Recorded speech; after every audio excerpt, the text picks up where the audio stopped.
Renseigner les acteurs de l'industrie pétrolière et gazière sur les services du cabinet Africa Integrated Energy Solutions, c'est le sens à donner à la participation de cette société à la 4e édition de la conférence et exposition de l'Organisation des producteurs de pétrole africains à Pau sur le contenu local en Afrique, tenue du 4 au 7 novembre 2025 à Brazzaville en République du Congo. Spécialisé dans les projets énergétiques, ce cabinet dispose de plusieurs services à l'instar des évaluations techniques, commerciales et financières sur toute la chaîne pétrolière et gazière jusqu'aux centrales thermiques. Avec plusieurs années d'expérience, cette société est présente dans nombreux pays africains à l'instar de la Côte d'Ivoire et du Congo. C'est un cabinet spécialisé sur les projets énergétiques.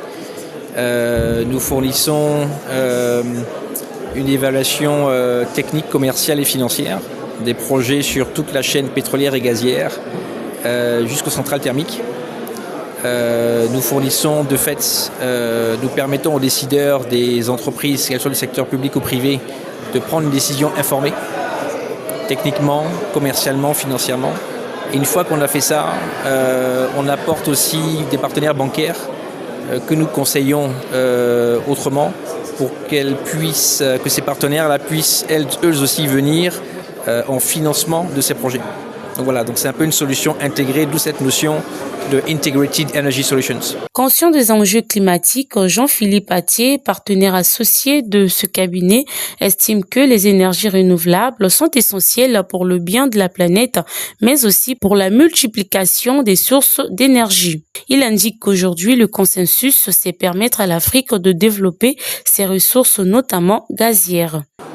Je pense que les énergies renouvelables sont essentielles, effectivement, pas simplement pour le bien de la planète, mais parce que le monde a besoin de plus en plus d'énergie.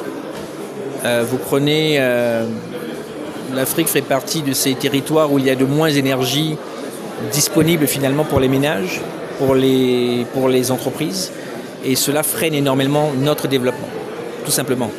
Donc toutes les sources d'énergie sont les bienvenues. Voilà. Ce que je pourrais dire, c'est que je crois qu'aujourd'hui en Afrique, le consensus est de dire qu'il faut vous savez, quand on parle de transition énergétique, le problème en Afrique, c'est qu'on n'a pas encore assez d'énergie. Donc on n'est pas en transition. On est en train de construire notre système énergétique. Donc pour ce faire, on va utiliser toutes les ressources qui sont disponibles, qu'elles soient solaires, qu'elles soient éoliennes, mais qu'elles soient également gazières. Donc le consensus aujourd'hui, c'est de dire que pour que cette construction soit juste et équitable, c'est de permettre au continent africain de développer ses ressources, notamment gazières. D'ailleurs, le gaz naturel est dans toutes les conventions aujourd'hui internationales. Il est bien dit que ça fait partie de ces énergies justement de transition vers des énergies propres. Signalons que cette conférence a réuni plus de 1000 participants.